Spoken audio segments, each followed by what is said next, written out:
C'est toujours un honneur de recevoir autant de monde par rapport à ce combat que nous menons depuis des années, ce combat qui est de promouvoir la littérature africaine. Aujourd'hui, je suis doublement content parce qu'on a eu un regard neuf. On a toujours eu des auteurs d'origine africaine. Aujourd'hui, pour la première fois, nous avons l'immense honneur de recevoir Monsieur Donné, qui a un regard, bien que ayant une peau blanche, qui a passé plus de la moitié de sa vie au Rwanda, qui pour nous est tout à fait un Africain. Voilà, donc je l'ai dit au début, nous recevons un blanc, mais moi dans ma tête, je reçois toujours un auteur africain.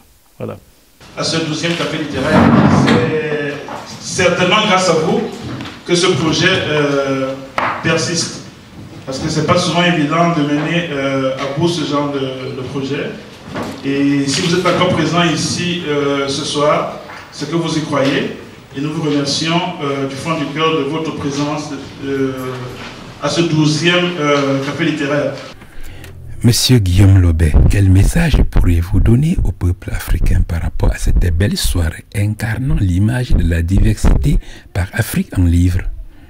Oui, ce que je dirais à tout ce monde-là, c'est que nous avons de la richesse en Afrique. Nous, quand on a commencé ce combat avec, à initier les cafés littéraires, c'est parce que nous voulons aussi promouvoir autre chose de l'Afrique, autre chose que le djembé, autre chose que le couscous, autre chose que le poulet à la moire.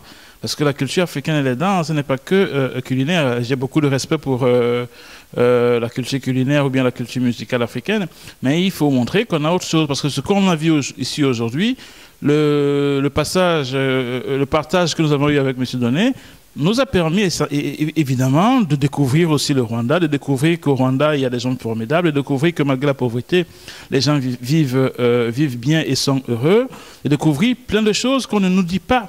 Parce que les médias, malheureusement, aujourd'hui, ils font l'apologie de ce qui est négatif. Et nous, on est content de voir que voilà quelqu'un qui a vécu complètement en immersion, si je peux m'exprimer ainsi, en Afrique, peut nous ramener, même à nous les Africains, certaines choses que nous ne connaissions pas. Voilà, donc ce que je demanderais à nos compatriotes, aux chers Africains, c'est de penser à venir à ce genre de débat, parce que je suis souvent outré de voir que dans des manifestations un peu plus festives, on rencontre des milliers de personnes, et que pour des manifestations comme celle-ci, où on essaye tous ensemble de montrer le côté positif de l'Afrique, on rencontre très peu de monde. Mais voilà, donc nous, c'est le 12e café littéraire qu'on fait. On a beaucoup d'habitués. Vous voyez, l'assistance est complètement cosmopolite, c'est pas que des Africains, il y a des Européens, et tout le monde découvre quelque chose. Voilà. Donc ce que je dirais, pour terminer, c'est que le combat que nous menons, ce n'est pas un combat uniquement tenu par l'Afrique en livre et ses partenaires, mais c'est un combat qui concerne tout le monde. Donc on gagnerait à faire venir le maximum de personnes pour partager. Moi aujourd'hui, j'ai de quoi raconter à mes enfants quand je vais rentrer par rapport à l'expérience que monsieur Donné vient de nous faire partager. Voilà, donc venez souvent nombreux à ce genre de manifestations, c'est pour le bien de tous. Merci infiniment. Ben, c'est moi qui te remercie, monsieur Le Paradis.